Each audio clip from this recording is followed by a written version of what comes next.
Today we want to talk about geopolitical developments and the current condition of international financial markets. My guest is Gerald Celente, publisher of the TrendsJournal and founder of the TrendsResearchInstitute from Kingston, New York.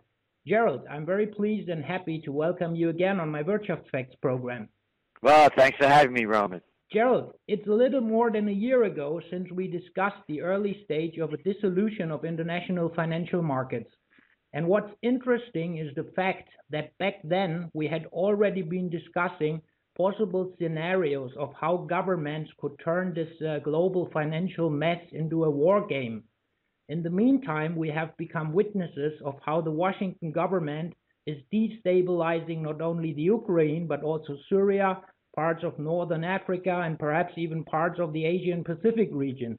A gloomy forecast seems to have become reality. It's your turn. Well, it's, again, as I've been saying for years, when all else fails, they take you to war. And this has been going on throughout history. And all that you pointed out is, in fact, accurate. I'm an American. You're calling me from colonial Kingston, New York. We're 2 hours north of New York City. This is the first capital of New York State. Right next to me is the most historic corner in the United States, the only place where there are pre-Revolutionary War buildings on each corner.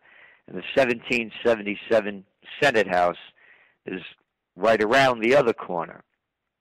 I say that because the founding fathers of the United States, and this area where the seeds of democracy were sown, were all opposed to foreign entanglements. In George Washington's farewell address, no foreign entanglements. To Benjamin Franklin, to Thomas Jefferson, to Madison, to Adams, one after another, no foreign entanglements. And now America's become the foreign entanglement country. This country's falling apart. It's rotting. Our infrastructure is terrible. Anybody that flies into our airports from overseas knows what I'm talking about. You get on our subway system or train rail, it's mid-20th century at best. So the United States is now military-minded.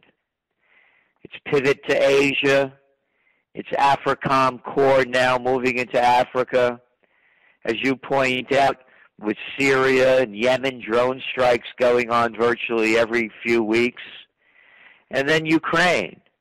And all anybody has to do, Roman, is go on the internet, or of course read our TrendsJournal, and you will see the true story of the Ukraine overthrow of the Yanukovych government. And of course, people have to take their time and get past the propaganda that's being spilled out in the Western press. But this was totally fomented by the United States and the European Union, Germany included. So now it's out of control. They overplayed their hand. They didn't think that Russia would automatically go into, Russia actually was in Crimea, I believe, since 1873, and they've had between 16 and 25,000 troops in Crimea, and of course their seaport. And the West had no idea that it would be annexed as quickly as it was. And that was their prize, and they lost it. And now there's the destabilization in eastern Ukraine. So what we're looking at here is this is a very volatile situation. And it could worsen. And at a time when there is no recovery in Europe or the United States. It's a cover-up. It's only being done by record low interest rates and flooding the equity markets with cheap money and having the hedge funds, private equity groups, and venture capitalists gamble. So this is not sustainable. And on a war footing, it becomes volatile. Let's stay in the Ukraine. So this whole thing has already turned into such a mess, and as it seems, Paul Craig Roberts might be right by saying that the Washington neocons will be very upset by just watching the eastern parts of the Ukraine falling in the hands of Russia as well. So 1 or 2 weeks ago, the IMF warned the Kiev junta not to lose control over the East, since the agreed bailout could be endangered by such an outcome. So what followed shortly afterwards was a massive strike against various separatist towns in the East.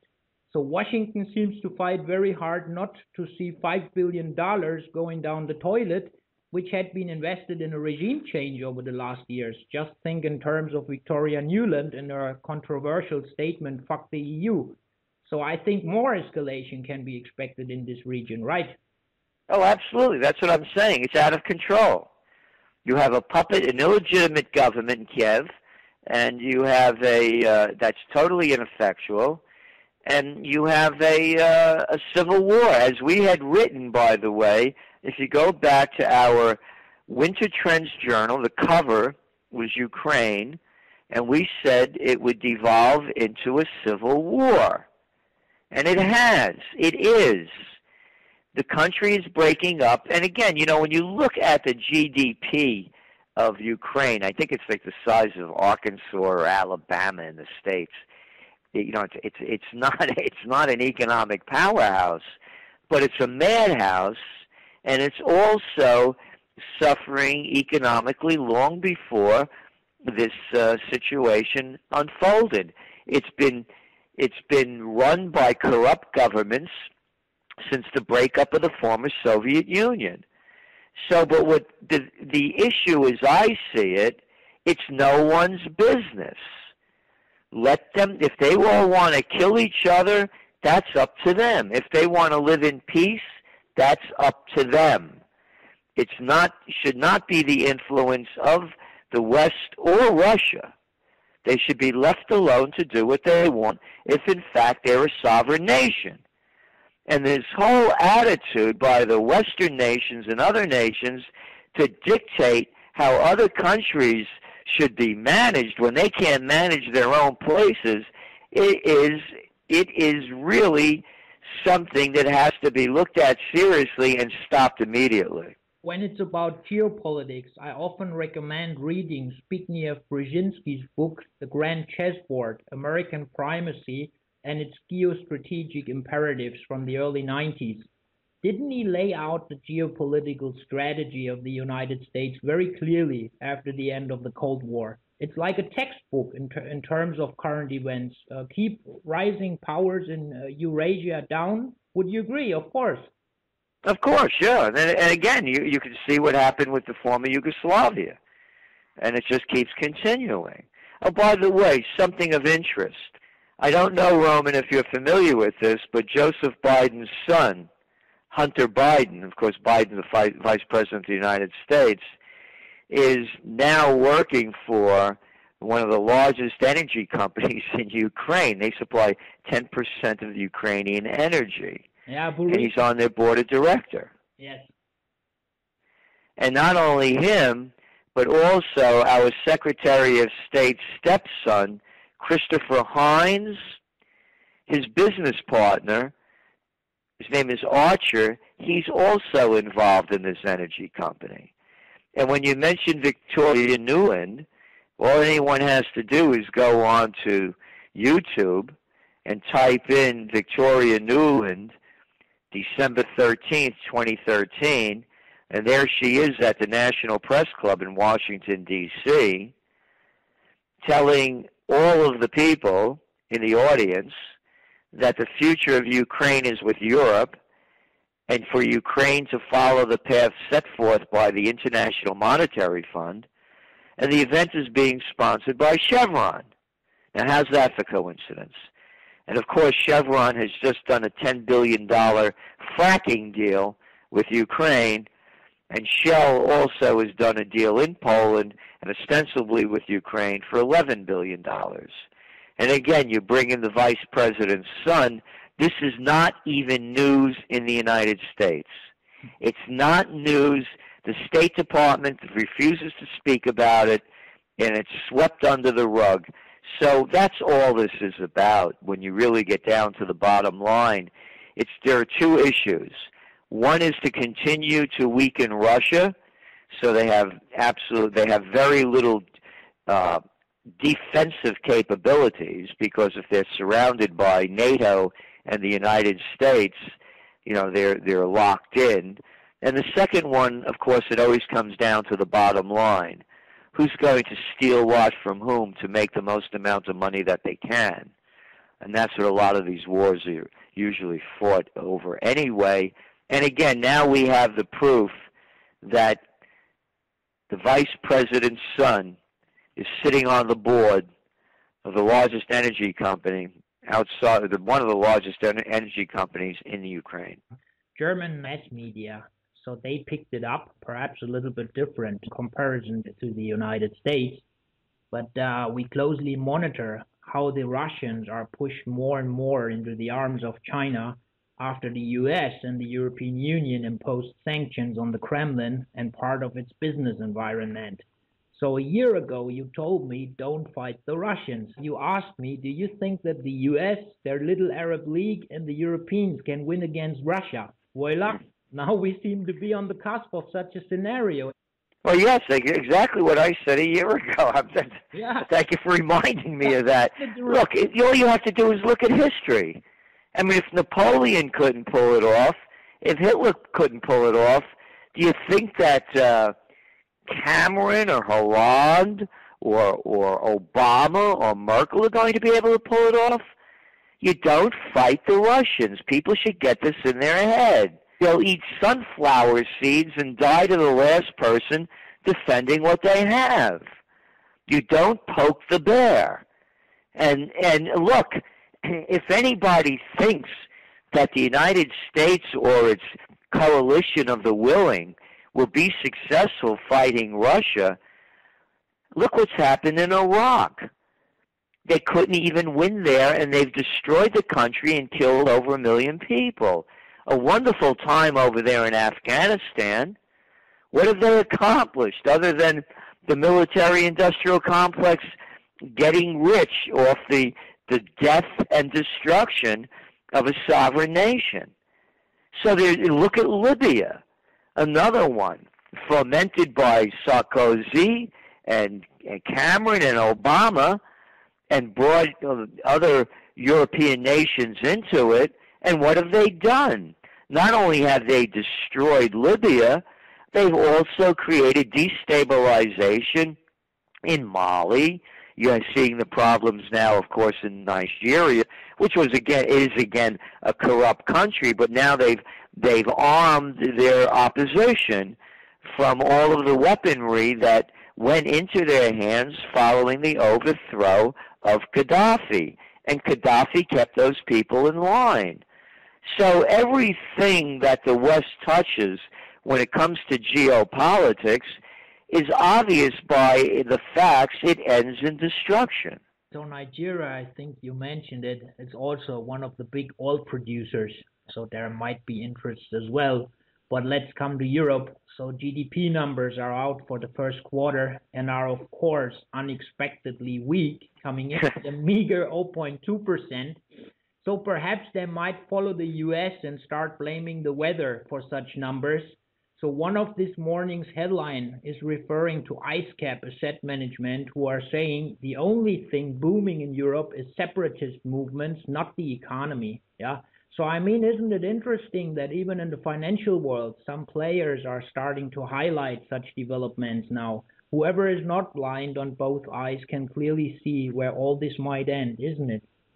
Yes, and as you well know, in a recent TrendsJournal, the last two editions back, populist movements, and they call them separatist movements, or whatever they're by name. What am I saying is that when people lose everything and have nothing left to lose, they lose it. And people have lost everything. Small businesses, the suicide rates among them in Italy and other countries is astronomical. People have lost their homes and their livelihoods. In the meantime, because of all of this quantitative easing and other stimulus, whether it's in the ECB or the Federal Reserve or in China, they've made billionaires out of multimillionaires while everybody else is going broke.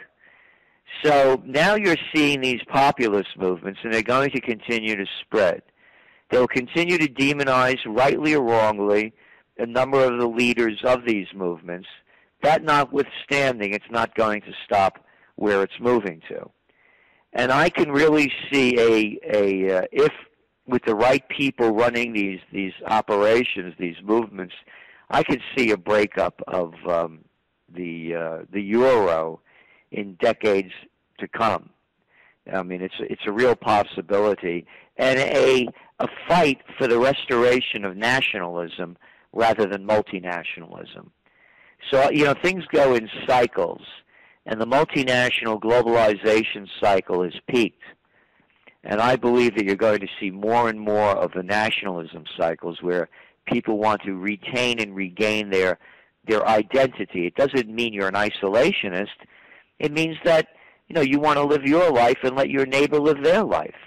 And I think that's going to be an increasing movement, not only in Europe, but around the world. I completely agree.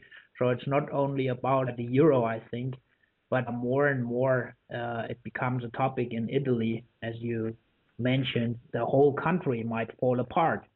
It could well. Again, you have this, Renzi in there, and, he's just another one of a front for the multinationals. Nothing is really changing. And as you point out, I love the language that they always use. The numbers were weaker than expected. Weaker than expected by whom? Look, they don't even call what's going on in Spain or Greece with massive unemployment and Portugal. They don't even call it a depression. The major media still calls it a recession. It's a depression. And look what's going on. The only country that's doing relatively well is Germany, and because they still export product. And they're the Germans. They have scientific and technological minds, and they know how to use them well. But you look at the rest of the world, they can't compete with cheap imports coming throughout Asia. And you see the decline happening very strongly. What is the unemployment record in France? Or it must be around 12% or so? Yeah. In Italy? Yeah, so, and those are the official numbers. It's much worse than that. Oh, the other big lie, and I want to make this really clear, because this is one that really gets me angry, is this whole big lie of deflation. What world are they living in? Fuel prices, energy prices keep increasing. Food prices keep increasing. Taxes keep increasing. The cost of living at every level keeps increasing. And they have the gall to say we're in a deflationary cycle.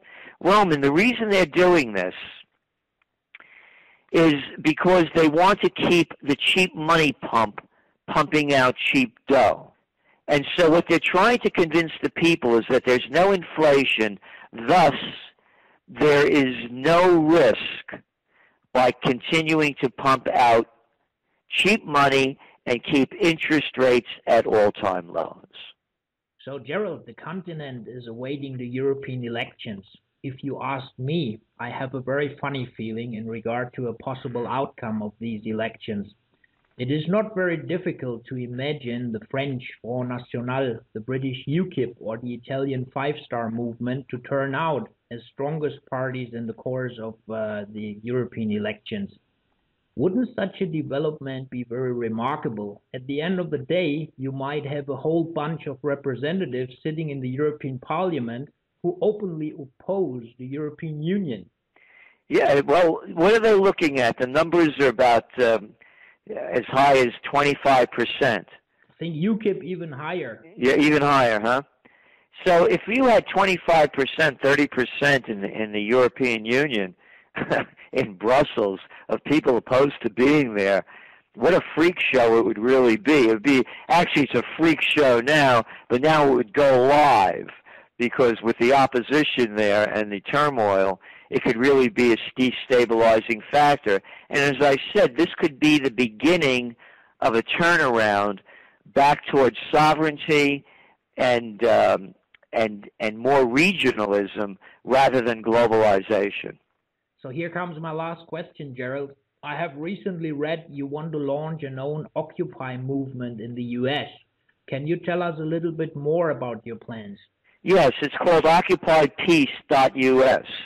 And it's called .us because it's just for the United States. Any country could do their own. And the Occupy Peace, again, is built on the foundations of which America was founded. No foreign entanglements. Rebuild America. Close down all bases around the world. What are bases doing in Germany and in Italy and around the world? I mean, how long has World War II been over? And this is 2014. The thing ended in 1945. What's going on over here? Take that money and rebuild your countries. Stay out of other people's affairs. You live your life, I'll live mine. If you threaten me, I'll defend myself. So I don't want a military force. I want a national defense force. So the Occupy Peace movement that we're pushing forward is one based upon no foreign entanglements, closing down bases overseas, and taking that money to rebuild America. And anybody wants to start them in their own country, you do as you wish.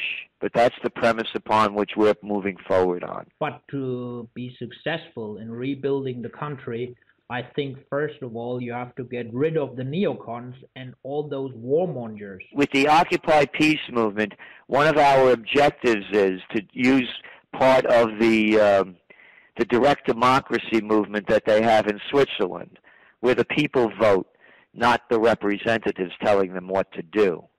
And so the Occupy Peace movement, the foundation of it would be for the American public to vote on the defense budget and what to do with defense. So they won't have the power. Nothing is going to change as long as the political corrupt groups are still running countries. So it has to go, I believe, back to the Swiss movement of direct democracy. And then people say, well, you'll have mob rule by letting the people rule. What do you think you have now? You have mobs ruling them now. They just have different names. They call them the Republicans or the Democrats. You could call them the Bloods or the Crips. I mean, they're murderers and thieves. So to me, direct democracy movement, one of the planks of it is also to bring back direct democracy and not have a small group of people dictate how you should live your life, what you should do with your money, and what they should do to you. So, Gerald, unfortunately, our time is up. I want to say thank you for taking the time to make this interview. I'll be keeping my fingers crossed for all your projects, and especially in terms of such an Occupy movement, and hope to have you back here again in the future. I'd love to be. Thank you so much, and thank you for the good wishes. All the best. Thanks a lot, Gerald. Okay, bye-bye.